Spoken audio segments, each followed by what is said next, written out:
Yeah. I told my daughter the other day, I said, we're listening to music because we are calming down. So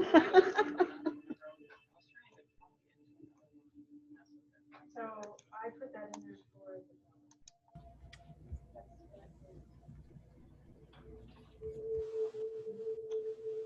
She said we can't listen to it while we're working because some people can't hear.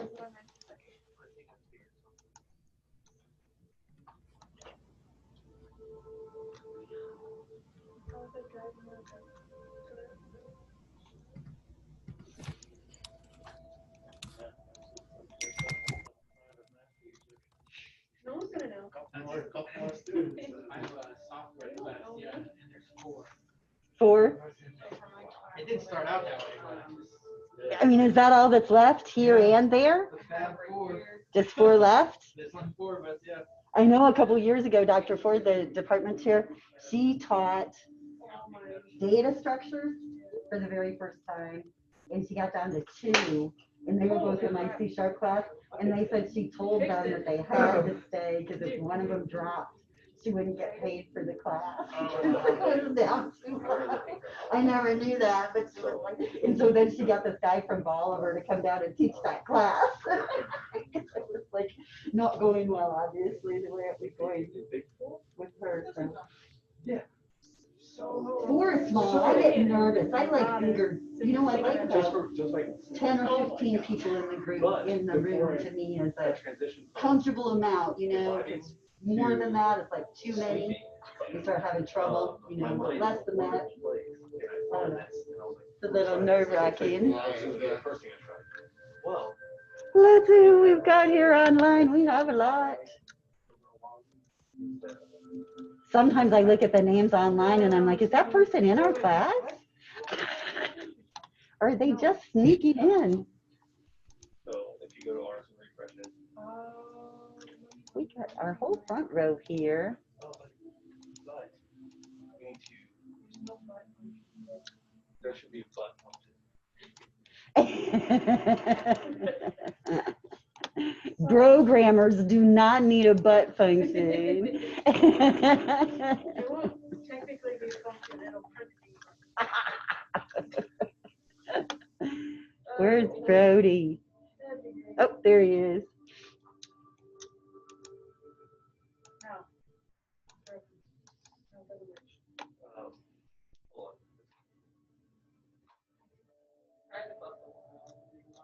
Okay. James is here. It works up here. It's what we get. Because the local value, location value is tied in with the Yeah, because so I'm thinking of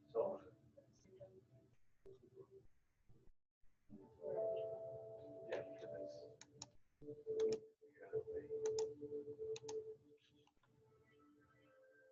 Our class is probably going to get smaller after today. We'll see. Let's see. Here's more. Here's more. There's more of them. Zachary.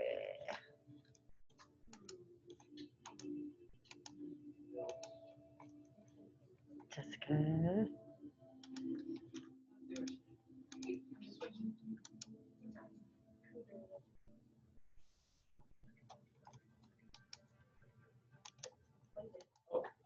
here.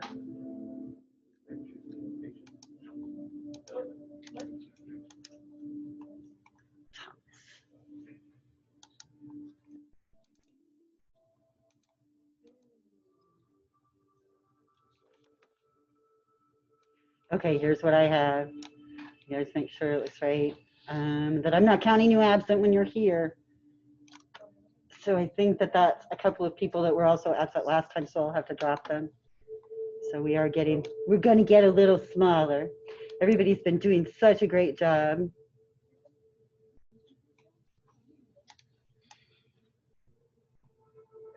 Do you teach C++? No, I teach C#, Oh. not C++ though. Good, you should take it. It didn't keep my attendance. Okay, yay.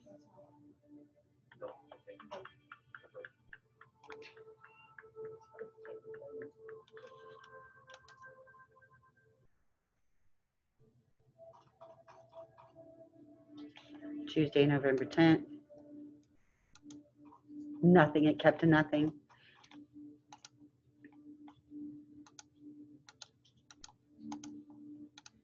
Try this again.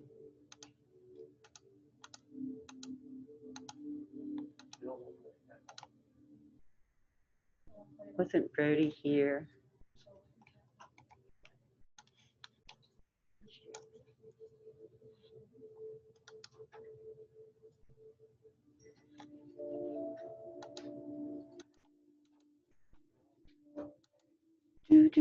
Okay. Security violation. It's making me do it all again. We'll see if it'll work this time. I know what it's from because this morning I couldn't get to a shared OTC document, so I opened a problem. So I bet they're working on it, huh? That's all right, Andrew. Clarkson, there he is. And Elijah's here. Try to remember here. Jesse Whitaker is here. Zach Gregg is not. Which worked.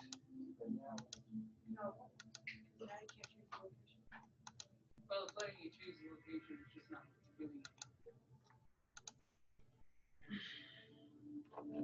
So it works. Correct. Okay, I'm going to try to save again. Haha, I think it saved it. All right, today I've been trying to kind of put what we have going on up since we have people in different areas. And I had sort of stopped doing that because people couldn't see the board. And then I thought, well, we need to have something to keep us on track. So keep cleaning. That's our first thing today. I was in a meeting last week and then with some of the people that are in the COVID response team.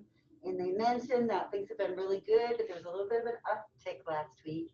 And if you look at the COVID numbers on Friday, OTC actually had a record number. And it was just out of the blue.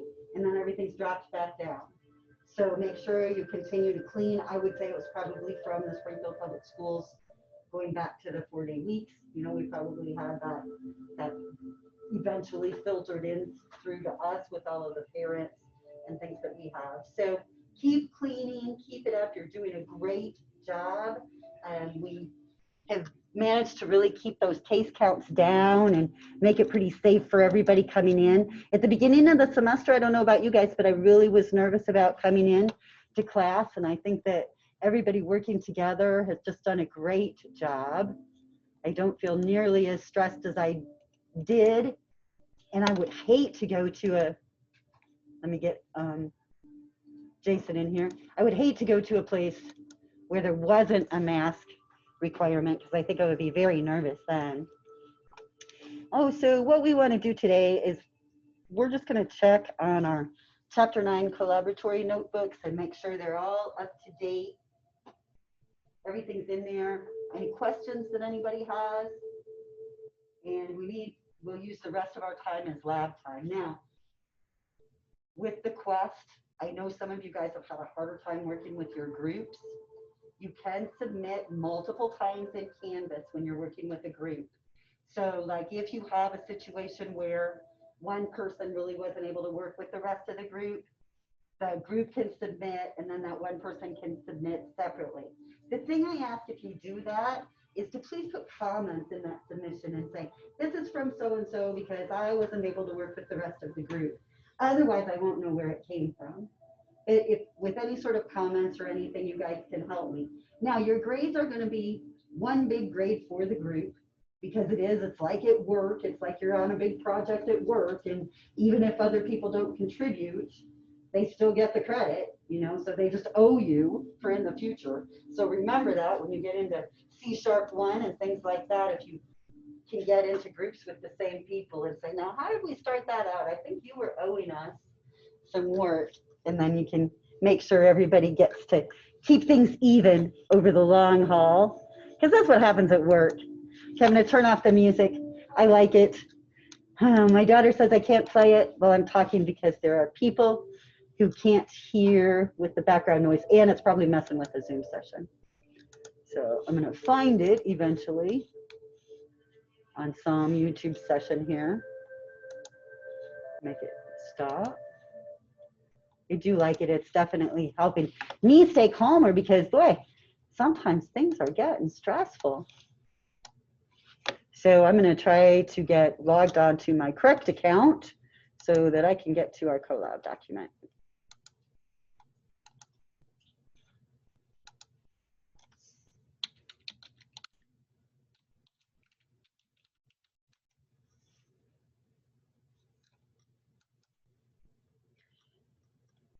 Well, we're getting stuff going. I noticed a lot of you were talking about getting your schedule set. Let me know if you have any questions. We can sure take a look at stuff today because I'm sure people are looking at the same sort of thing, the same kind of questions. So we're going to look at this chapter 9, and it was our week 11. And of course, if you have any questions from any of the previous ones that are still outstanding, we can take a look at those too. I ended up with this weird code block up at the top, so I'm going to delete it. I'm not exactly sure how I ended up with it, but it's just not anything. So what I was going to do is just kind of click through our student activities. So student activity 1 was our first function where we passed data in to parameters. So you should have that code already in there. Now activity 2 was the one where I wanted you to write in some narrative to kind of explain how arguments and parameters work.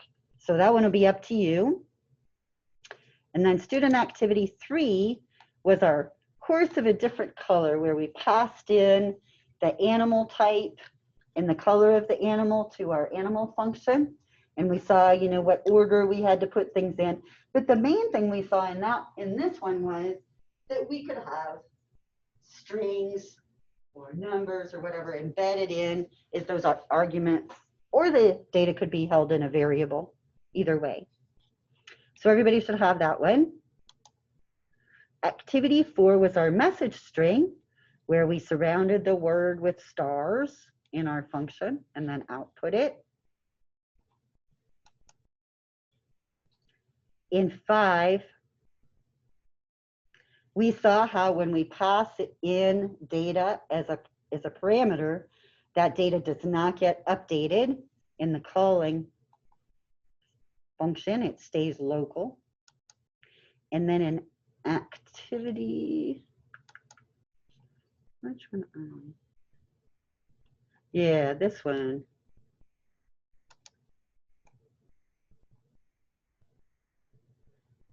(9-6), go ahead and type something in this one as a comment and say something like unable to pass by reference in Python. No example, just something along those lines. So we've got a documented item in our Colab document saying that we didn't write that code. So we just didn't have a good way of doing that, and Python starting to mess with us. I wish I knew the answer was just to give up. Beat my head against That's the not wall. giving up. It's not giving up. That's saying, oh, it's not possible with our current constraints. It's like a friend of mine who is an engineer always said, he said, when you go to school to learn how to be an engineer, they teach you right off the bat that there is nothing that's not possible. It's always possible. It's just that there might not be enough money available in the world to actually make it possible. So, you know, how possible is it really? So sorry about that one, but you'll have really good memories of passing by reference. That is my bad because I was going to go ahead and do it using a list, a Python list. Okay. And then I just started thinking it's just going to be so confusing to us at this point that it just wouldn't be worth it. So I apologize. You changed my mind, mess with you, make him lose all those brain cells. That is what I found online as the way people are saying to do it. There's a list. Yeah, but it was a little too complicated. Yes, good, because that would be our only choice. So someday I'll figure out a way, but this day just didn't seem like a good day for that battle. Okay, so the one that we are going to battle though is, see if I can get it all the way open.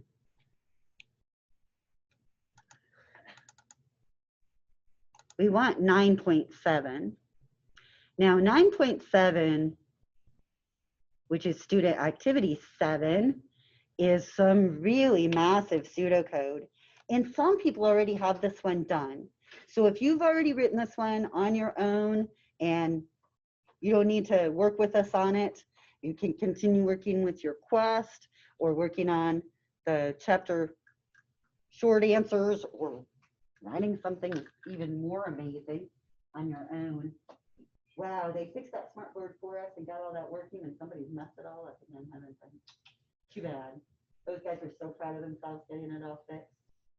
I guess I'll send another trouble ticket over there. Maybe they still have the same student working there that could remember how they fixed it. All right, so anyways, what I really want to say about all this pseudocode is I've noticed that it can be confusing translating pseudocode to Python. So don't do that. That's not what we're here for. Our pseudocode is giving us the logic and the algorithm that we need to implement. We're going to implement that logic and that algorithm using Python. But if we try to convert pseudocode to Python code, then we end up in a great big mess. And I know some of you have encountered that mess. And you've said, well, that just isn't working out right at all. That's because our pseudocode isn't really a language. It's not a programming language. It's just an English-like way for us to kind of keep track of what's going on.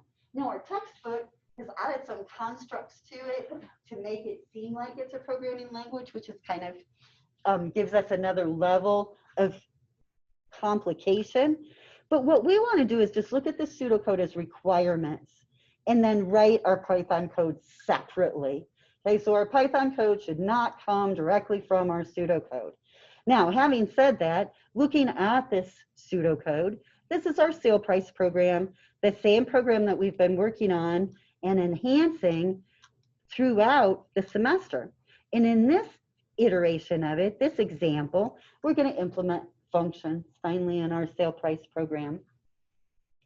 We're going to have 4 functions and our main. So the functions we're going to have are our welcome message, where we display our welcome message, our input data function to prompt our users for their input. We're going to have a compute results function to do our calculations, and then finally our output results function. So even though I said I don't want to convert this pseudocode, I do want to use it as an example, as a starting place. So I'm going to get the snipping tool. And I think that I'm going to add it like to my syllabus, because the snipping tool is just one of the most important tools we have access to, right? So I'm going to snip our welcome message module so that I can keep that pseudocode and move it off to the side and start writing our code. So let's look at our actual Python code here. And I want to start out with a nice comment. Get this up to the top a little bit, close this, zoom in, try to get everything organized. So this script here will be our sale price program. Put yourself there. And our date is 11/10/2020. Just doesn't seem right. Now our purpose is to implement the sale price program with functions. So it's going to be modular. So far we've written some different versions of it, but they've all just been kind of, you know, step by step.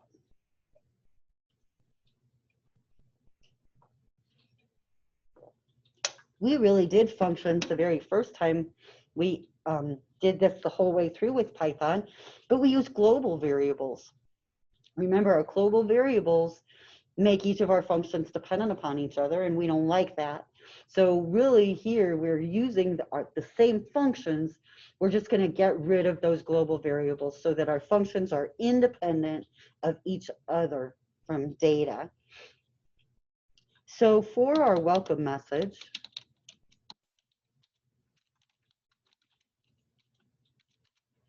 get it set up here. The first thing all our welcome message is going to do is print out some nice messages, introductory information to our program. This program is a sale price calculator.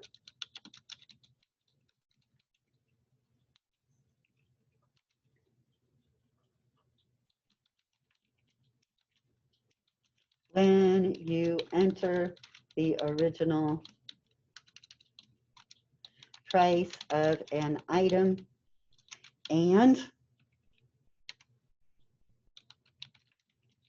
I'm doing a separate print statement for each line of output. And of course, we could use that \n character if we wanted to make one really messy, long, never-ending print statement.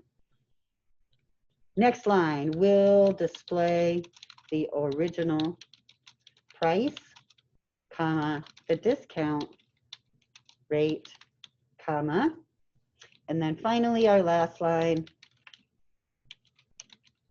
and the new sale price.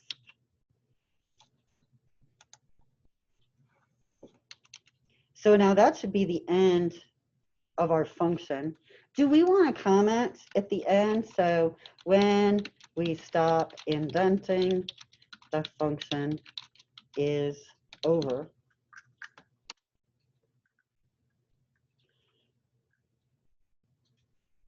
The indentation of Python is one of the things that I haven't been emphasizing to you guys as much this semester as I should. So, you know, keep kind of trying to point that out, remind each other. I've gotten so used to it that I don't really keep bringing it up. When I first started teaching Python, and it was kind of a new thing to me, I was a lot better about reminding everybody about that.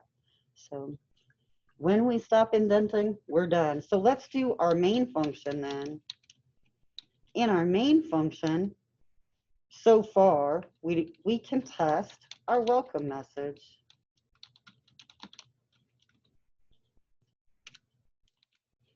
And we're ready to go with that one. Now, in order to test it, let's call our main, and then we should be able to run this thing.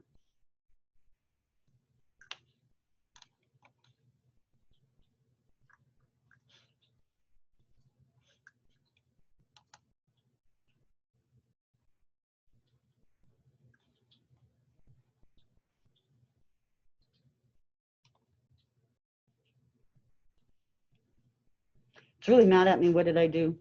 Can you see it? The two dots, what are they at the end of the welcome message? Yep. So I get in that mode when we're defining our functions of putting the colon at the end. And then I don't even see them when I do it when I'm calling them. So it's a normal thing. Okay, so now I see my message. This program is a sale price calculator. All of our good stuff. That looks good.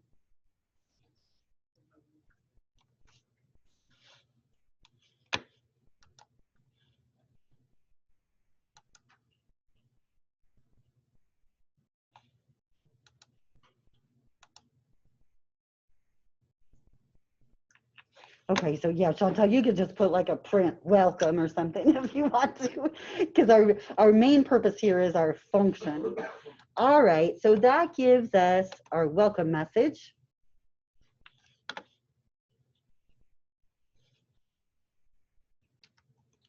I want to go back then and look at that pseudocode, because the next function that we need to create is our input data function. So I'm going to snip that.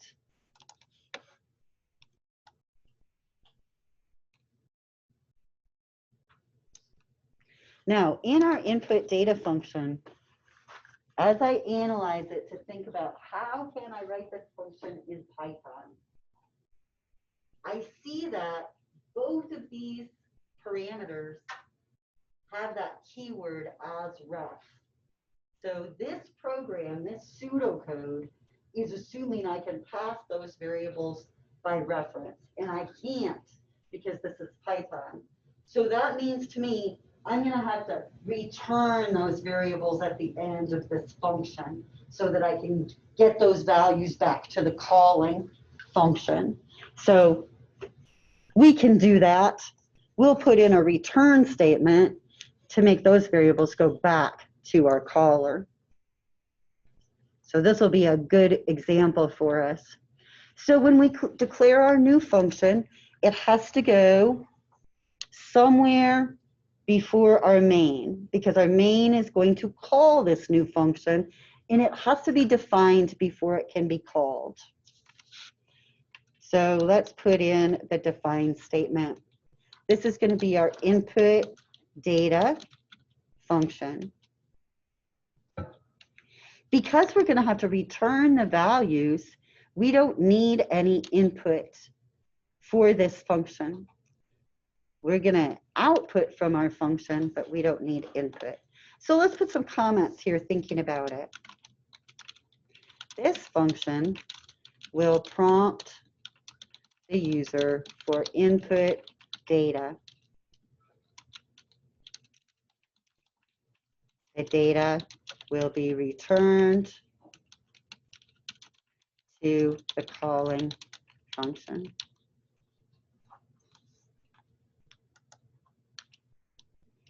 I'll put a blank comment there in between our comments.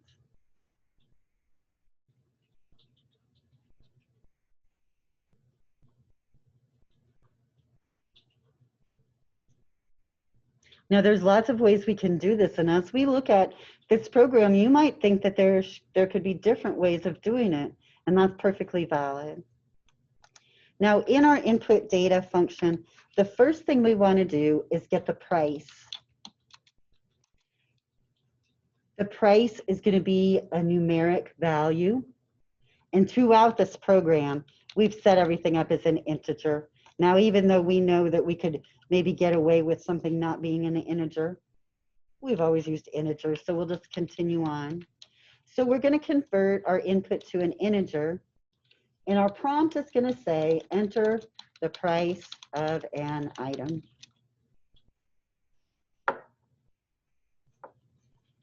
Now, we know that if this were a real world example, we would want to do some error trapping, right? We would have one of those try, except statements in here to make sure that they typed numeric data. But in this example, we really want to emphasize our functions. So we're going to get away from that data check. So realize sometimes those things are left out of our program. That doesn't mean it's okay to leave them out. It means that we can't keep putting everything in our example program, so you guys will never be able to figure out what we're talking about, right? Because it'll be just so overwhelming. Now, the next data that we need to prompt for is the discount rate.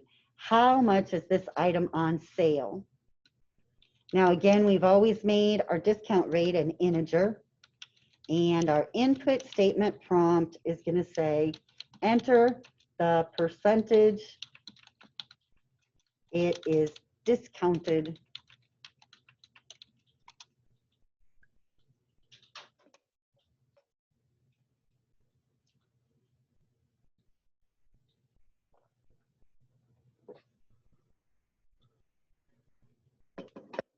Now that we've got those two data items,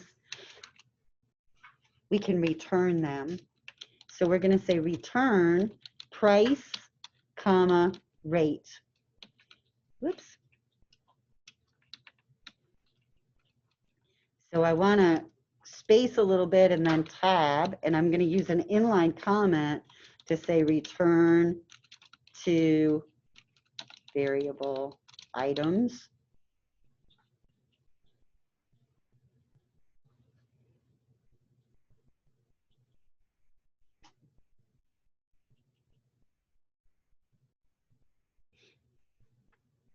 So for us to call this, we need to add it to our main. So we could say input underscore data and just call it, and then our program will prompt us for the price and we can type it in and it'll prompt us for the rate and we can type it in. But what are we going to do with that price and that rate? I have this silly kind of idea of an example. I wish see if I could find something on YouTube. Hang on.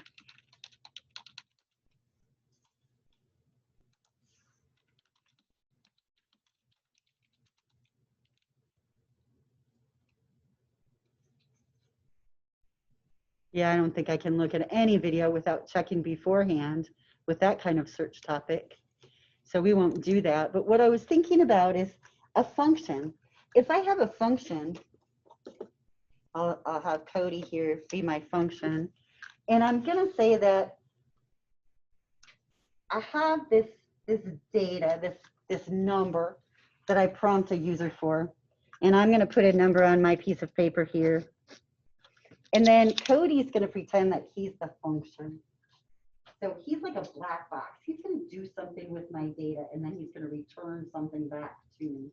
I don't know what he's going to do, because I was just told I just need to call this Cody function and pass this number. So, okay, I'm going to pass this to you. Now, you do something to it safely. He's going to try not to touch it much. That's the only problem with us doing examples like this right now. And now you wire it up in a ball and throw it back to me to do that return, okay? I'm gonna make him touch it. Throw it at me. Throw it at me. He can't throw it at me. I can. Do it. I just chose not to. Do it. Throw it at me. So he's gonna do that return, because the return really is just throwing it at me. Now, what am I gonna do with that data he returned to me? Right now, this is what I did. I just ignored it, right? I just let it drop because I'm not doing anything with it. Like, no, you can throw it at me all you want, but I'm not doing anything with it. Now, if I say, oh, I need to catch that data, I better catch it into some variables. How about I use these two variables, PRI and RA. Now, if he throws it at me, I'm grabbing it and I'm saving that return value that he gave me, and I'm putting it in a variable. Now, in this example, we actually have two things, but it works just the same as just having one thing. It's just that I put them in order with commas. Now, I could name these variables price and rate here in my name, but then that would make you think those were the same variables, and they're not. They're two different variables, right? Because they're all in memory separately. Let's copy this and run it in that visualizer. I'm going to copy this whole thing, and I'm going to bring up that Python tutor site and paste it. So when I go to visualize execution here, as we start, we're going to see the Python interpreter read our welcome message function. So it reads it, and then it says, oh, okay, you have this nice function named welcome message. I see it. Now if we keep nexting, let's see if it'll let me. I hate that you can't see that edge. There we go. Now you can see the arrow there. So it read our input data function, and it created it in memory. It says I also have an input data function. Now if I click next, it should read our main function. So now it knows we have all three of these functions, right? There's their names. Now if I click next, we should actually run our main function. We're going to start. We're going to do our welcome message. Now the system is going to say, where is the welcome message function? Branch to it and start running it. So here we are. Now our welcome message is running. We're seeing our output from all of our print statements. And we get done with our welcome message function, and our control jumps right back to our main for the next statement, right? Now, the next statement says, we're going to run the input data function. We're going to go to it. We're going to start running it. Now we set up a local variable called price, and it's wanting input. Let me expand that so we can see it here.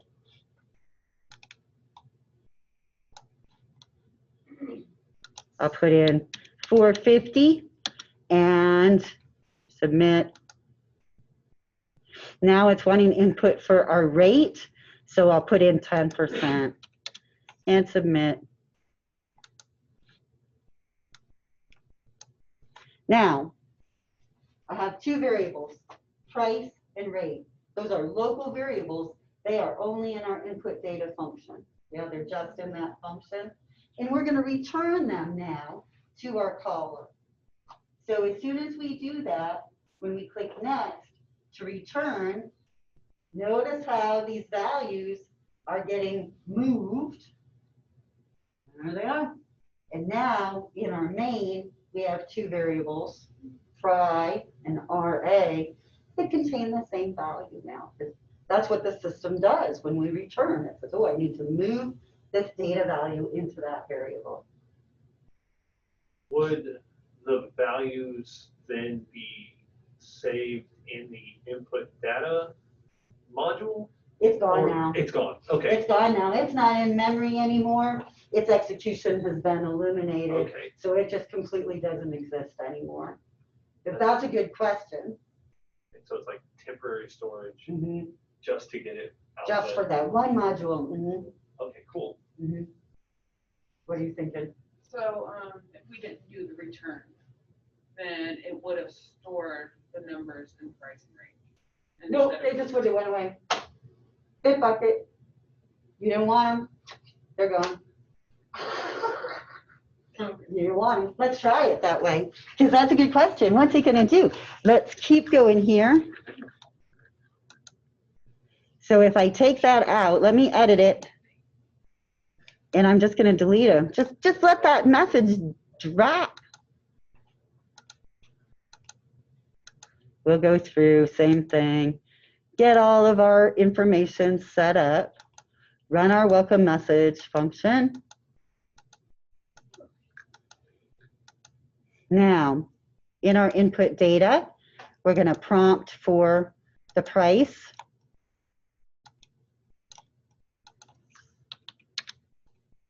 And prompt for the rate. And then we're going to be ready to return. We have those two variables sitting here. Now, when we click next to return to our main, it says, oh, well, you didn't want to save those. So I tried, but I didn't have any place to put them. So they're just gone now. So whenever we've been doing stuff before, you know, we have to enter numbers and stuff, but we didn't have the return. Uh-huh. It would do our calculations and stuff. So Why is that? Is it not actually saving the information, or is What were we doing different? What kind of variables were we using before? global? Global variables. So then it did keep the data. Exactly. Okay. You are right on it. So yeah, it was keeping it before. And now since we got rid of those global variables, poof, our data just disappears when that function gets done. So that's why we have to have the parameters that we pass input into our functions and the return values where we send the output from our functions. So it's just like we're having little mini programs within our program, right? So each of our functions can kind of stand alone and not be dependent on anybody else. Like we said, then that way we can have different programmers work on the different functions and they don't have to worry about what someone else is doing with that data outside of their function. They only have to worry about their own. And it's also like optimizing the program as well. So you're not like storing all this global variables taking up space. True, right. And it kind of can go either way because now we have to have those items in memory in two locations for that intermediate passing of information. Okay. So we could end up using more resources this way, but it's worth it because we're separating out our functionality, making sure that each of our functions stands alone and only does one thing. It's going to make our code much more maintainable in the future, because now, like, remember that that Python bot, that Discord bot you had found, that's all this code and no function. That kind of code is very hard to locate things in and to make changes, because we don't know what all we're impacting. It's all one module. It could all be affected by any change we make. Right now, if we look at our input data function and we need to make a change to it, it's really simple. We see exactly what all is involved in our input data function. We can make a change to it without any problem, and we know we're not affecting the rest of our Python script. So by modularizing our code, we really make it a lot simpler to maintain. At first, it seems like it's more complicated when we're creating it, but really what we're doing is setting it up to be easier to maintain in the long run, because each function is much simpler than the whole thing is all together. So we can separate it out. Okay, that looks great. Let's keep going then. So we got our welcome message and our input data. Let's put a comment or two here about calling our input data. So this is a call. We're calling the input data function. Two values will be returned: the price and the rate.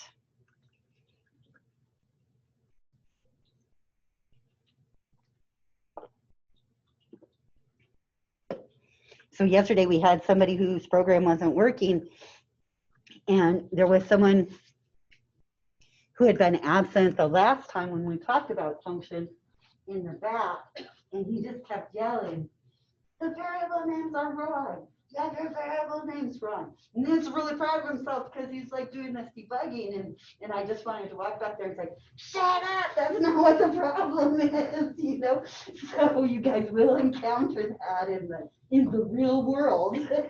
And you just have to remember that you might know more than that person, you know, because they might have missed the last week or two. Okay, so let's do our next one. We've got all of these. They're looking really good. I am going to do our compute results. Now, if we look at our compute results function,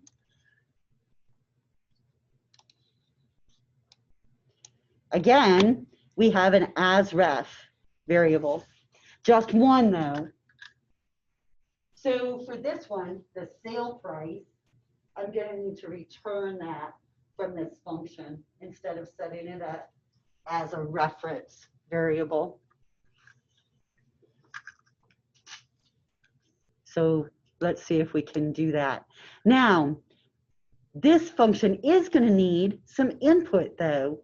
It's going to need to know the original price, right, and our discount rate if it's going to calculate that sale price.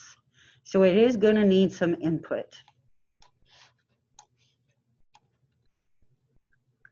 So I want to put this new function right after our input data function. In the order of them, remember, doesn't matter as long as they come before we try to call them. So for this one, compute results, we have two inputs, our original price and our discount rate. So that's where we're going to put those parameters that we need as input to this function. Now in this function, we're going to have two local variables in addition to the two local variables that are our parameters. So we're going to have our amount saved and our sale price.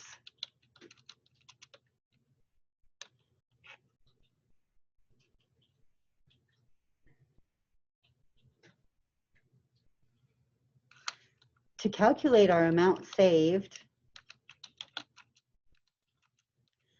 we're going to set it equal to our original price, which they're passing into us, times that discount rate divided by 100.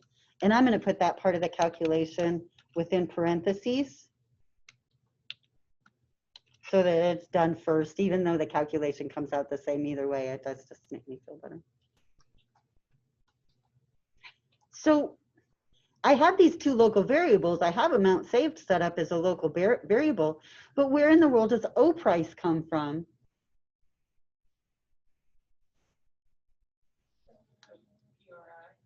Right there, yeah. So that's declaring it as a variable. Now, one more calculation in this one. We need to calculate our sale price. It's equal to our original price minus that amount saved that we just calculated.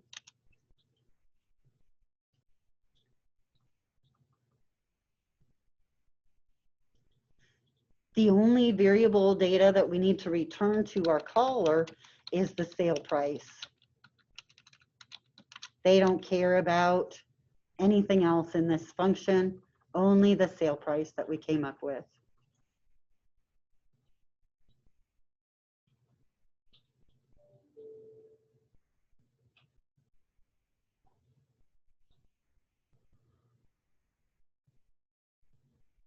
Now, do I need these two statements for Python? Not really. But I wanted you to think about the fact that these other two variables are going to be automatically created for us because they're parameters. So the data is going to be plugged into those, and we're going to have access to those variables within our function, just the same as if we declared them by setting them equal to some value at the beginning of our function. Let's put some comments in about our function header. Now this function calculates the sale price. Input parameters are the original price and the discount rate.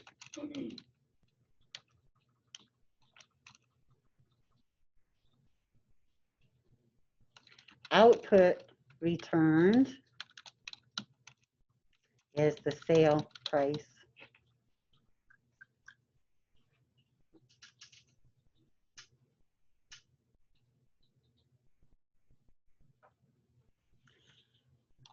Now that's a good comment. Let's put something up here for our input data. We said this function will prompt the user for input data. The data will be returned to the calling function, but let's add a little bit more. For this one, our input parameters, we had none.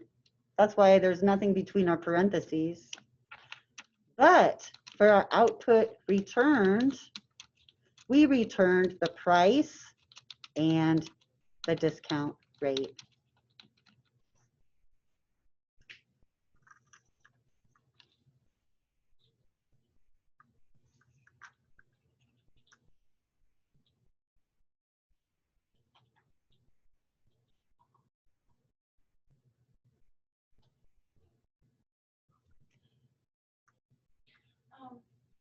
So how does original price get its number from PRI? Like I see that it's been returned. Which line are we looking at? Okay, I'm looking at 27, compute results, define compute results, original price, discount rate. It says that our input will be original price. Is that talking to PRI? Is that how? No, we're going to have to tell it. We're going to have to tell it. So let's put in that call. So right now we are not using our compute results function anywhere. So let's update our main to call it. Call our compute results function. So first of all, we need to catch the return value or sale price. So I'll catch it in a variable named sale. So that's how we get started. And then I can call compute results. And when I put in my parenthesis, in my compute results, I said that I need the price and the rate. And in our main, the price is held in a variable called PRI, so I'll use it. And the rate is held in a variable called RA, so I'll use it.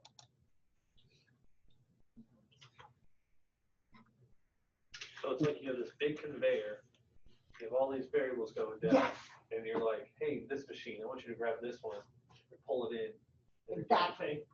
So we're gonna take Bang, this one. this one, if I could get it on the same screen. Let me see if I can get it both on here. I was able to yesterday. So here we are. We've got our call here and our PRI variable. Could go into that one. And our RA variable will be passed into that one. Then when we return our sale price, it's going to be held in that sale variable. I tried to calibrate it, but not thought of it. So you can see where they're going to go. So all of this movement is all optional, right? We've seen in our welcome message function, we didn't need any input and we didn't return anything. That was okay. We just printed some stuff out. And then in our ask prompt for input, we didn't need any variables to be input as parameters to our function, but we did return some things to our caller. And in this example, we have arguments that get loaded into our parameter, and then we have a return value that gets sent back. So think about this function being Google Maps. And I send a call to Google Maps saying, I want to place a marker on this GPS coordinate, right? I'm going to be passing in like some sort of GPS information about that coordinate. And I'm going to be passing into Google Maps, like maybe what color I want my marker to be or any sort of input like that that I could see. And then what does Google Maps do? In response, it places a marker at that position on the map because I called that function and I passed in that information that I wanted to use. So we don't always know what goes on in these functions. They're not always ours. They might be somebody else's. We just need to know what input they need and what output they're going to send back to us. So that's the whole deal of a function is it's a black box. It just does stuff out there for us and we just use it. The example that I like to use a lot in C# is a friend of mine that worked at Conoco. When we worked at Conoco, you know, all those storage tanks on the side of the highway where they have oil storage and jet fuel storage and all those big giant round tanks, they're not very scientific. They're actually kind of flimsy because they put all this really explosive stuff in them, and then they have to measure exactly how much product is inside one of those tanks, how many gallons, because it's important, it's worth a lot of money, right? Well, if I have a tank that's full of jet fuel, I can't have air touching the top of it because it could make it explode or combust. So they put a great big like metal, you know, lid almost on that thing. And as that fuel goes down, that lid sinks with it to make sure the jet fuel isn't touching air. And the sides of those things can kind of wobble, like they might be leaning a little bit one direction. There might be a storage tank that has a little bow kind of on the side of it because they're not built super sturdy. So this friend of mine got assigned that coding job. Write the code to calculate exactly how much product is contained in a storage tank. The engineers came in and she met with people for months. The engineers came in and they said, well, we have these 47 measurements. You know, how tall is the side? What's the diameter of the tank? How much lean is there? How much sway is there? How much gap is there on the side of the wall? And all of these terrible variables that she had to take into consideration. Other engineers came and met with her and said, well, we need to use this calculation. She's not an engineer. She doesn't know how to do these kind of calculations. But they explained it to her and they said, this calculation will tell us, you know, how much product there is in this level. And then we have to do this. She worked for months on that function. Do we want to reinvent that? No. We want everybody that ever works at Conoco to use Jennifer's function about how to calculate how much product is remaining in a storage tank so that nobody else ever has to go through all of that again. You know, it's an important thing. So when we're looking at a function here, this looks like, well, there's no reason for me to go to all this trouble. Why would I go to all this trouble? Why can't I just do this here in my code? Well, that's why, because I want to be able to use this function over and over and over in all these different places, maybe even sell it to, you know, Phillips 66 or some other company so that we can make money off of it. But we can't ever assume that we're going to be able to see the code that's in that function. It might be something that we don't know anything about at all. So inputs and outputs, that's what we're all about, right? Getting that input to the right place and saving our output so that we know what to do with it. So let me erase those things. They're right there on my screen. Get rid of them. Getting all of our data back and forth. We just have our one last little function to write how to print out our output. How's everybody doing at home? You guys doing all right? You're so quiet. Yep, doing fine. Thanks. It's like you're not even here. I'm getting chat responses. Yay. Okay, good. Thanks, you guys. All right, our last little function here. And again, I'm going to put him above the main. And this one is going to be output results. Now in our output results, we need to know everything. This is the function that makes us think we should have just kept using those global variables, right?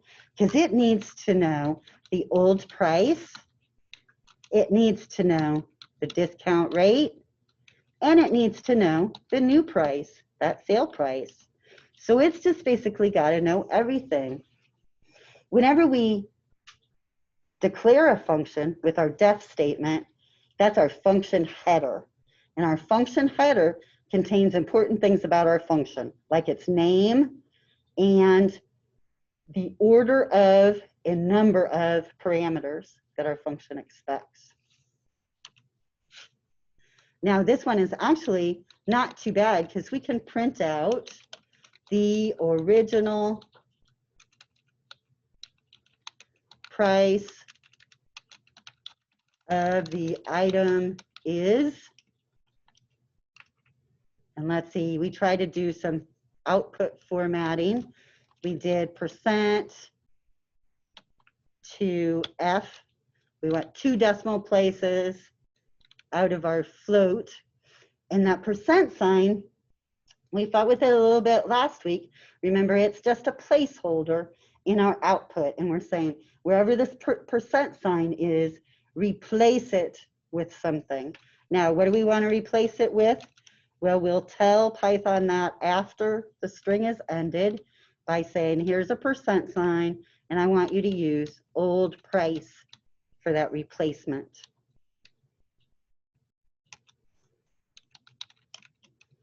And that's, of course, we'll run this and hope that that syntax is right. So we might have to do some searching. And I know we've seen a lot of different ways we can get that to work. The discount is going to be our next output line. And for this one, they'd like us to display the discount rate. And I'm going to say 0F because I don't want any decimal places. And yesterday we did try a little bit to get the % sign to print out, and then we just gave up. So I know you guys will figure it out. Now, what did we name our discount rate variable in this function? There it is. It's DISCRATE. And finally, the last thing, the sale price of the item is, and again, we want a $sign. So I'm going to do the placeholder with 2 decimal places. I said these things were integers, so those will just be zeros, but that's okay. And this is going to be our new price variable.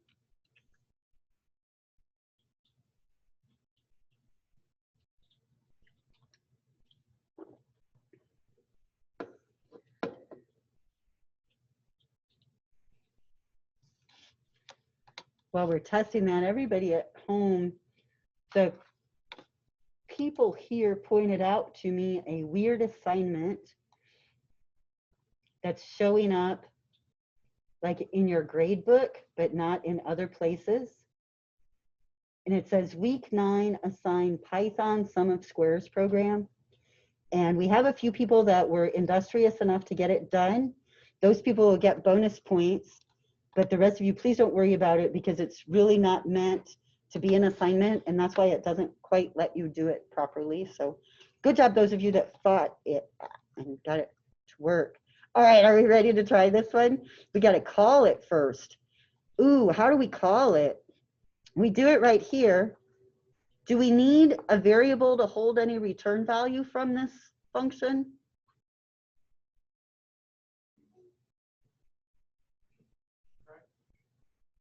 Does it return a value? No. So we can just name the function. And then we need to pass it its parameters. So in our main, what variable is holding that old price? PRI. And then what variable is holding our discount rate? Raw. And then what variable is holding our newly calculated sale price? Sale. Very good. Try Ross off. It makes me want to go shopping. Everything makes me want to go shopping. I haven't gone shopping in like 12 months or something. Let's try it. Can we run it? Now I'm just going to run it here in Colab. Enter the price. I'll say it's $450 and a 10% discount. And my output says the original price of the item is $450. The discount is 10.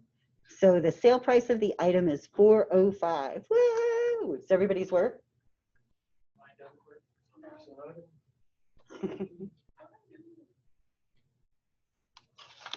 Mine is working.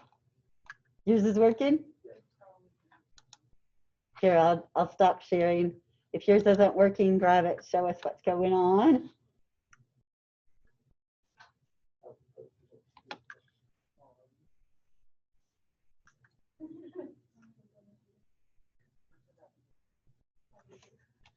Can you control scroll and zoom a little bit? There we go. Okay, so what's it saying? The name output results is not defined. So where's our function? Oh, there it is. It says output data. Oh, we can handle that one. See if that's it.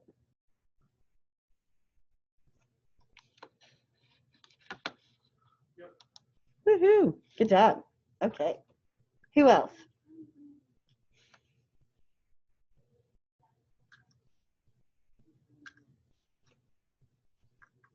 Anybody else not working?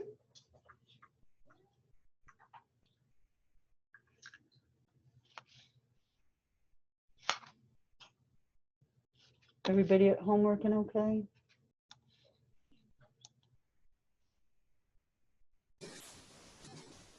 Good, good, good. Okay, everybody's got it. Got one we need to look at? Mine. I need, Okay. hold on, I can't remember how to share screen. It's been a while. It's that big green share screen. So where if you can find your Zoom toolbar. There we go. Yeah, Sometimes that's the problem is finding my Zoom toolbar. Yeah, sometimes either it's right on top of all your stuff or you can find it. Okay, when I push play, nothing happens. Oh, okay. Scroll down at the where your main is, that very last line of code. Uh-huh. Indent it. So On it. yeah. That, Now try it. there we go. Okay. Perfect. Now let's see if it works. So then, the discount, I don't know, 45%. Looks like it works good. Good job. Finally, thank you. That indenting is gonna get us, huh? Yes, yes. It got me in web development too. Oh yeah, you always got to be watching that indenting. That's why I say I sometimes Yes. I forget to mention it because it's such a normal thing. Beautiful. Anybody else?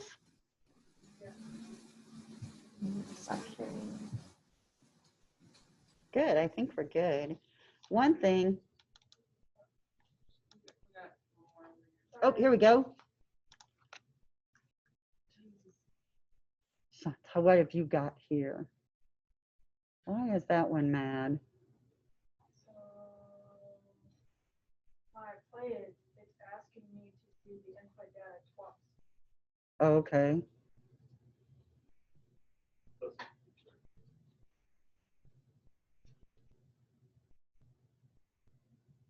it's asking me to do it.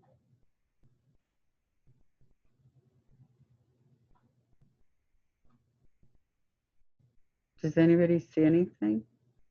Oh, there it is. Look at your main. See line 43 and line 44?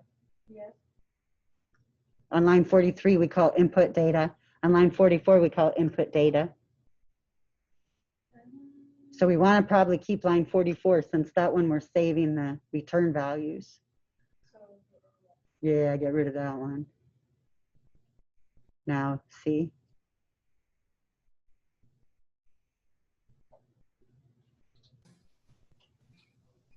I have a question real quick.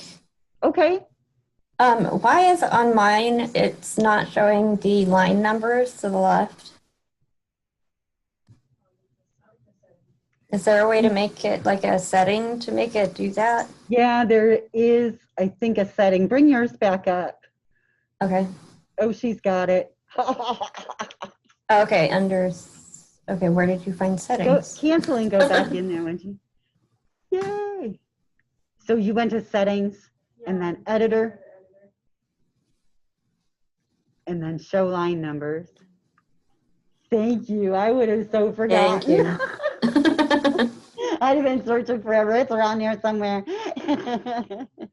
Thank you, thank you. Yeah. Any more?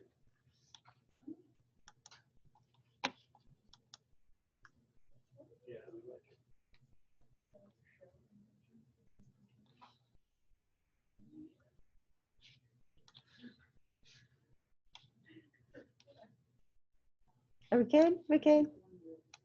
We're good. Okay, one that I wanted to look at. So I think we're done with this one now. This program does a really good job for us demonstrating using functions. What's good about this program too is it follows our logical data processing model from using the Wayback Machine here of saying we input, we process, and we output. So that's just a standard CIS thing that we always do. So our program does that. Each of our modules do that, our subprograms. So we see that we just get so used to that cycle, input, process, output, input, process, output. So it's something that we just use. So this is a really good example. Now, one function, let's see, where's that one? Let me go back to our table of contents. Because that was activity 7 that we just did our sale price program. To keep going through our Colab document then, activity 8 was the little box. where we just did a little code. Activity 9 was creating our area function. And then activity 10 was our recursive function. And we sort of started on it, and then I sort of bailed, and I was like, we're going to come back to this. So we're ready to come back to it. So in recursion, remember, we're talking about a function that calls itself. So in our sum function here, let's look at our pseudocode. They have this recursive function called sum, and we can tell it's recursive because look, it calls itself down in here. So that's how we know that it's recursive. And it expects to be passed a number, and as long as the number is not 1, it just calls itself again. So if we passed it a number like, say, let me bring this up this way. Say we passed it a number 5.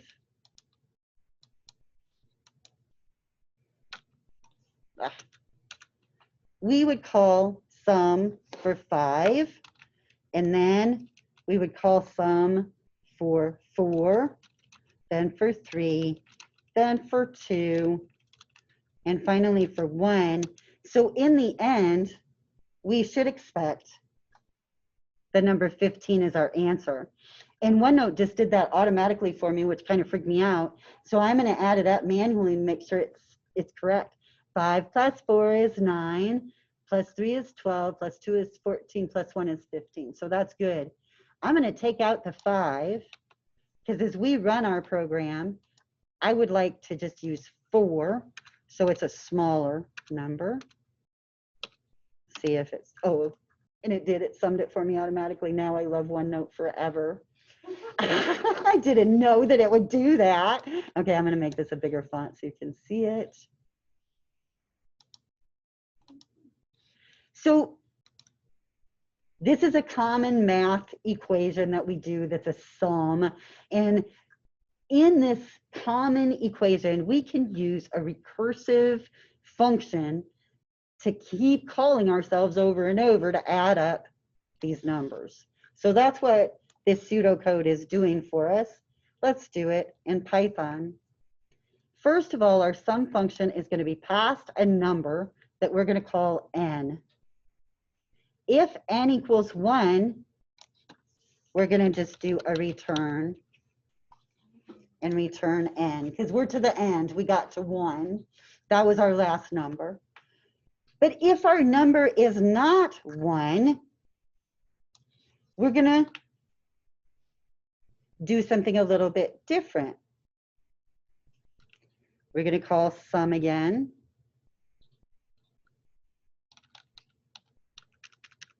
Let me see how I did this. Hang on. We'll have to sneak a peek at the one from yesterday, because I know I got it to work pretty easy, and sometimes that's pretty weird with recursive stuff. I always like to make sure that I'm doing it correctly so that we're not running into something weird. Yeah, I did do a return. Okay. Now, if we're not looking at the number 1, we're going to return a different value. And what we want to return is a new instance of our sum function. So we're going to run our sum function again.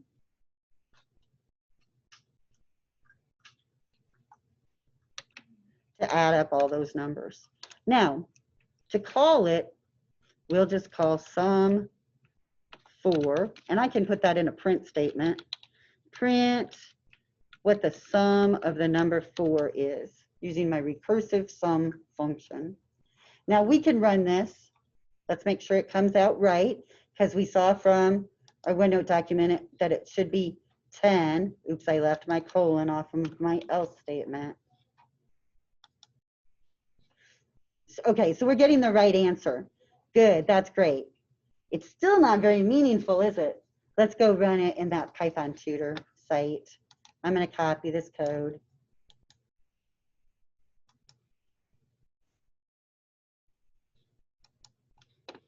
I'm going to click edit this code in Python Tutor so that I can paste in this new function.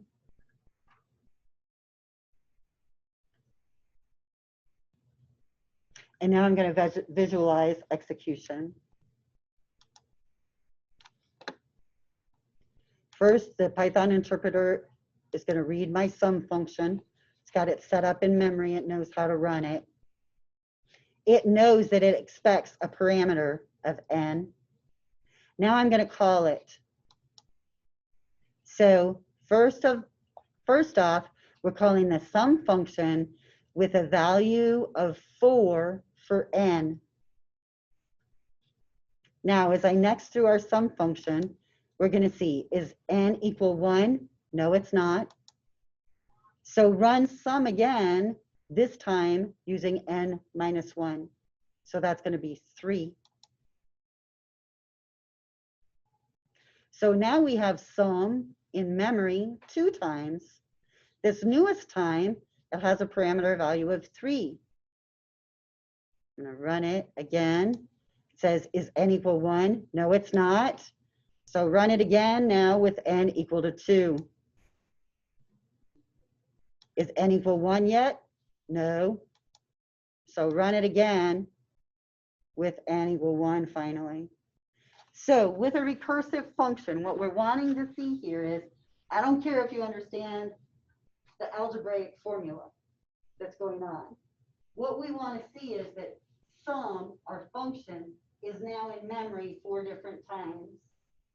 Each of those different times, it has its own data values and own values for its variables, like n. Each time, it kind of stands alone. It's built its own little world, right? It's almost like its own little virtual world to run this function in, and nothing else is impacting it. Now, this bottom one, when we step into the code, n is going to be equal to 1. So it's going to return the value of 1 to this one.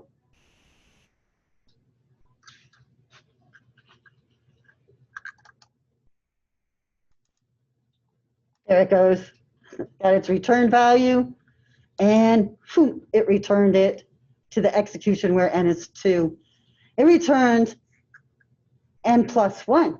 Now, as we go through and continue our return process, we'll see each time we return, we're updating that return value for the instance above us until we finally get to the last instance of our sum function where we can return that final value of 10 that all of the numbers have gotten added together.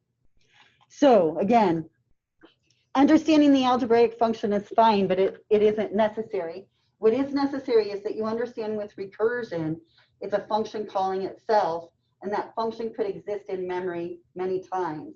Why does that matter? Because if I have a database that has 1 billion rows, and I make this a recursive function, I could theoretically try to have it in memory 1 billion times. That would be very, very poor performance. So I really want to know about recursive functions so that I can avoid them and not accidentally use recursion in my solution when it might not be the best way to handle something. So I've actually had programmers come to me and say, look, I figured out a way to handle this using recursion. And you hate to do it because you're like, Rick, why would you want to do recursion? Because now you're using a lot of resources that you don't really need to use. So we only want to use recursion if that is really the right solution to the problem. And what we really want to understand about it is a function that calls itself. So sometimes our math stuff can be kind of frustrating with all of our functions. Now going backwards to student activity 9.2, I guess we'll call this one, the fitness plan. The fitness plan is quite awful pseudocode. And if we look at it, which I'm not going to, you can just take my word for it, I really think that the design of it is not really very well done.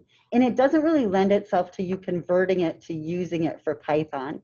So for this fitness plan, this part is going to be extra credit. So if you've done anything on the fitness plan, leave it in your Colab document, in your Colab notebook, and I'll give you bonus points for it. But if you haven't, just keep it that way and just kind of ignore that one, because they just really did a lousy job on the pseudocode. Someone's going to come over here and slap me. Cody can, that's all right. I'll take it. If you've got it, I'm going to give you a whole bunch of good bonus points. So that finishes our Colab document. Any questions about it before I close it?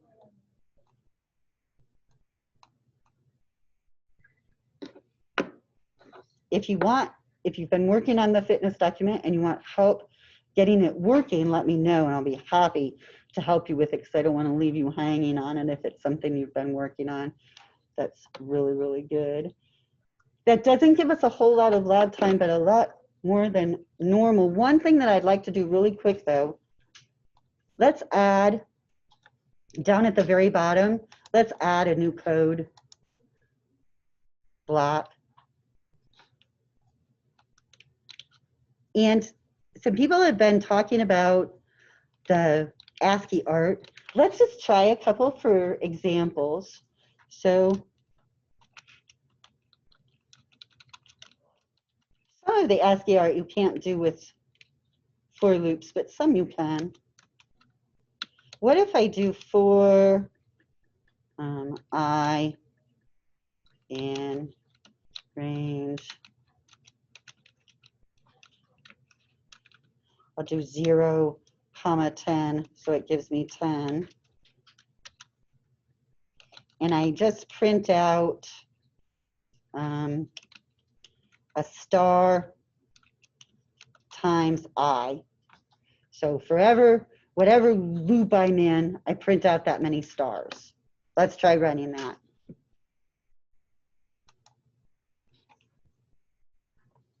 So why did that do that? I would be 1. Perfect. I starts as 1, then I goes to 2, then I goes to 3. You know what else we could do if we wanted to?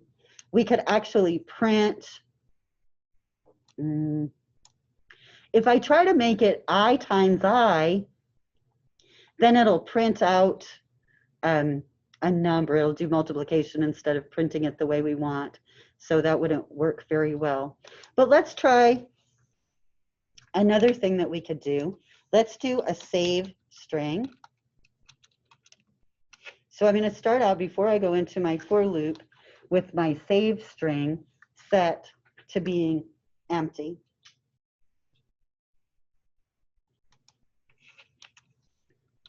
And then every time our loop executes, I'm going to add to our save string.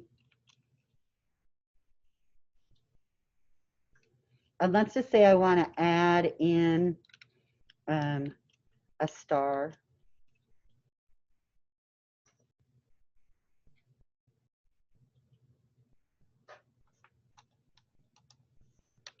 And then when our for loop is all over, I want to print out our saved string.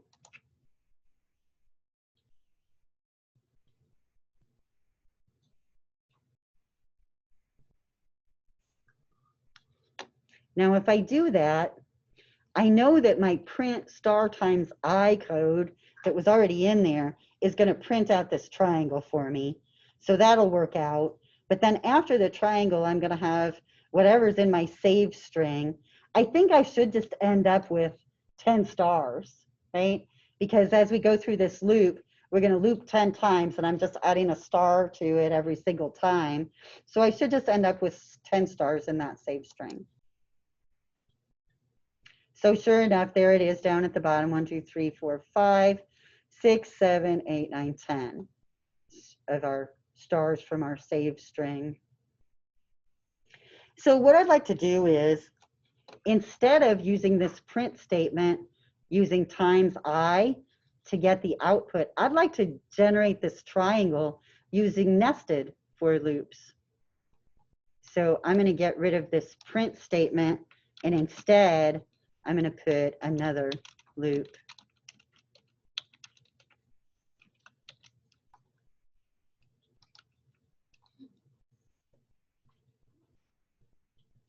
Now when I do it, I should have like 100 stars or something in that save string, shouldn't I?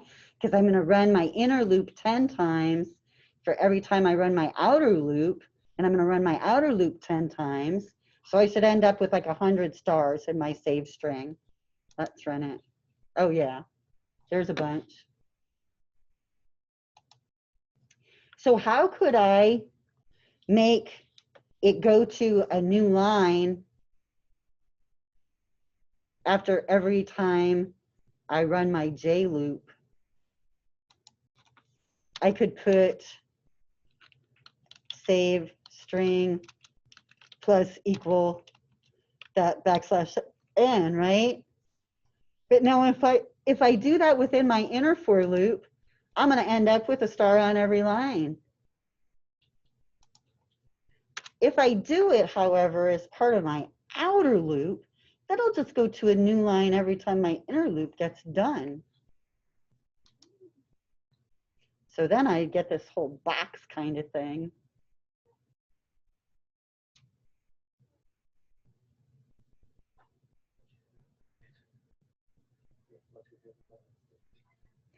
Could I make it even better? Could I say that my J loop only runs as many times as my I variable? And I'm back to my triangle, right? With my nested loops.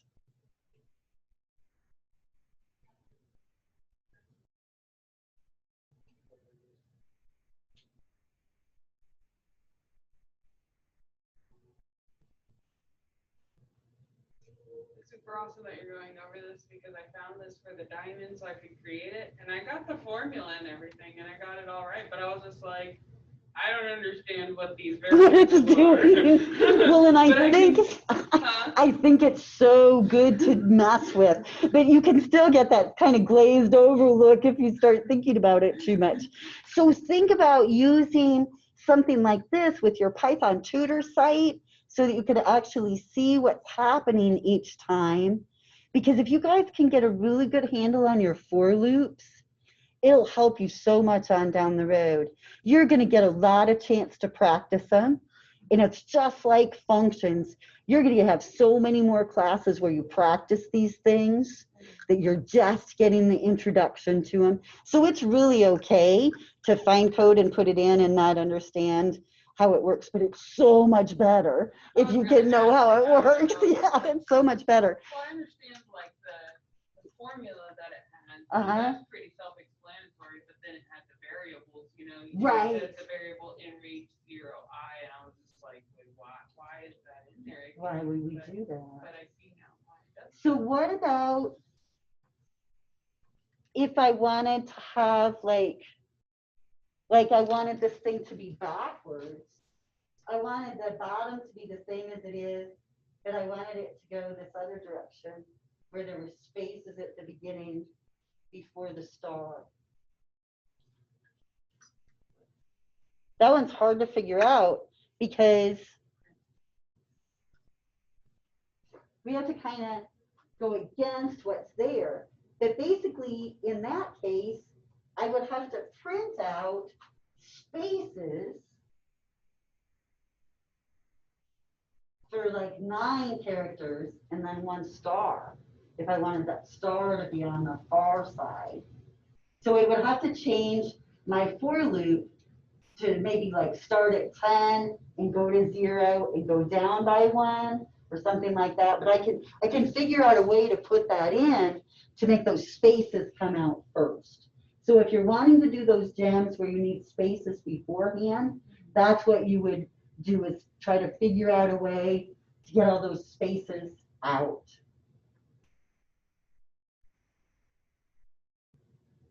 There's lots of ways we could do it in this one.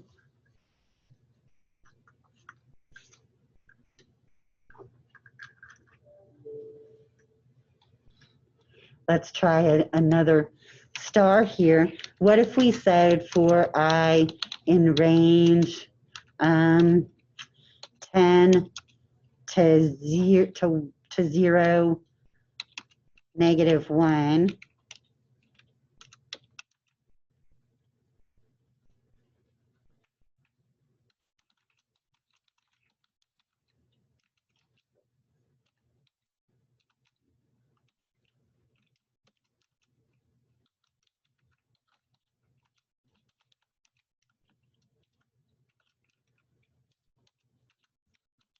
Try to put the same sort of thing in here. The main thing that's important is to get the idea that you can save this output string and use your \n characters to kind of control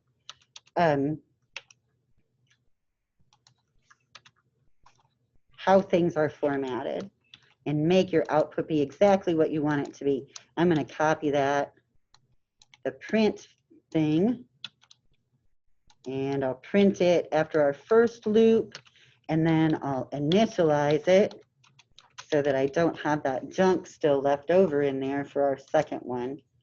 Now I want to see if I get anything out of this second one. I'm just kind of experimenting. So right now, it looks a lot like our first one. It's just that it starts with the wide top and goes to the narrow bottom. So lots of different experimenting that we can do. Now that's why I wanted you to do some of these with your gems. So, you know, 1 or 2 of your gems doing for loops is perfect.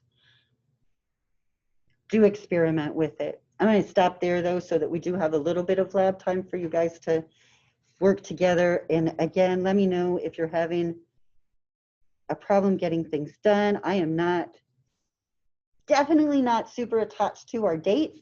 I try to not change dates too much on our due dates because it can mess things up coming up, but you can see we've already had to change a lot of them, so I can change them if we have to. Before we do lab time though, I have some things to make sure you're aware of this week.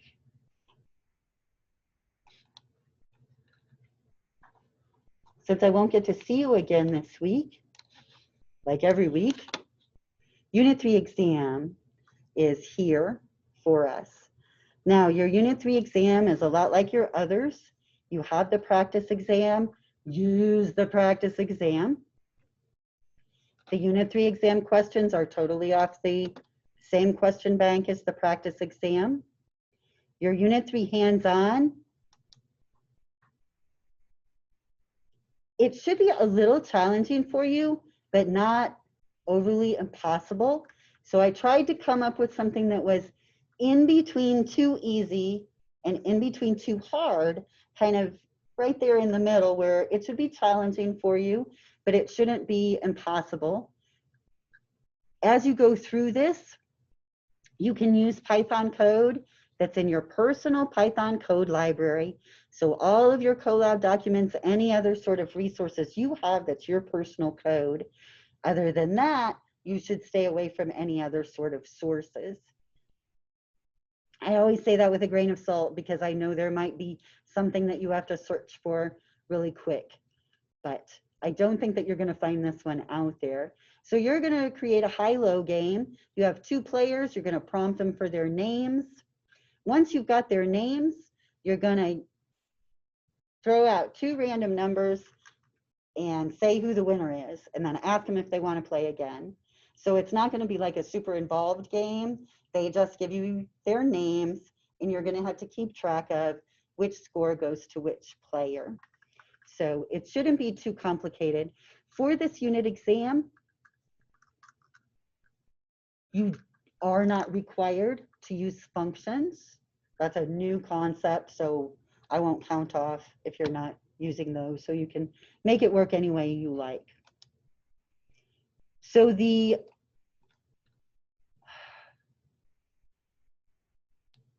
quest is due Thursday night, just to kind of get it out of your way. These are due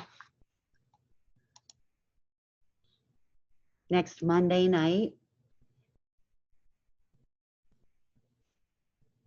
So hopefully it wouldn't be stacked up too much on top of each other.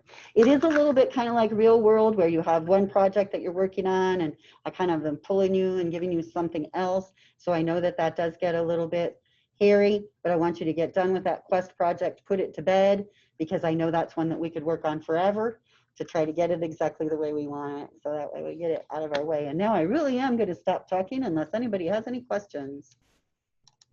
We all set? There's one. Yeah, Jason, the Zoom sessions are recorded, but it does take a while to get them posted. So, you know, there's no guarantees on when they will get posted. So just do the best I can. Where do Any you other- find the Zoom sessions at? Pardon? Once they've been uploaded, where do you find them at on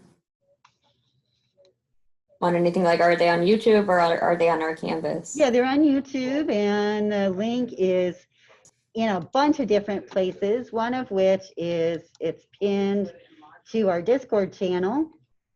Okay. And you guys should have been watching these all along, so I'm going to stop talking to you because otherwise I'm going to get testy. So be sure to look through Canvas and see where those links are. Yes, the people that are at home and that haven't been joining our Zoom sessions are expected to watch these. And it can be difficult because, like I said, I don't necessarily have an opportunity to get them loaded to YouTube immediately after our class every time. So it can be kind of a timing issue. They should be there on Discord. They're also, like I said, in Canvas under our setup module. Okay. Yeah, thanks, Jason. It is tough. I know when you're having internet problems and things, but you guys have to remember it's not like a guarantee. So do the best I can, just like you do. But I do have to expect people to be here. That's the bottom line. Everything else that I do is just try to be convenient for everybody. So hopefully it'll work out. All right, you guys, I'm going to end this thing. Let me know if you have a gap somewhere because you can't find a video and I didn't tell you what to do, and we'll try to solve it. Thank you.